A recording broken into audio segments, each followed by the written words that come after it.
Finally guys Ivan শুয়ে পড়েছে। আরও একবার শুয়ে পড়লে একেবারে সকালেই ডাইরেক্ট উঠবে। আর রাত্রিরেও কন্টিনিউয়াসলি শোয়, সেই জন্য ওকে আমি মশারিতে এখন শোয়াই। আগেও শুতে চাইতো না, মশারিতে বারবার উঠে যেত, সেজন্য আমাদের সাথে নিয়ে শুতাম। বাট এখনও পুরো কন্টিনিউ ঘুমায়, সেজন্য আমরা এখন মশারিতেই ওকে শোয়ানোর চেষ্টা করি, যাতে পোকামাকড় বর্ষার দিন যাতে কিছু প্রবলেম না হয়।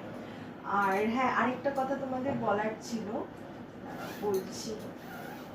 এই চিকো যে ওয়েট পাইপটা রয়েছে না, এই চিকো ওয়েট পাইপটা ওকে যখন থেকে ইউজ করাচ্ছি, ফেসে অ্যাপ্লাই করলেই দেখছি পুরো রেড হয়ে যাচ্ছে।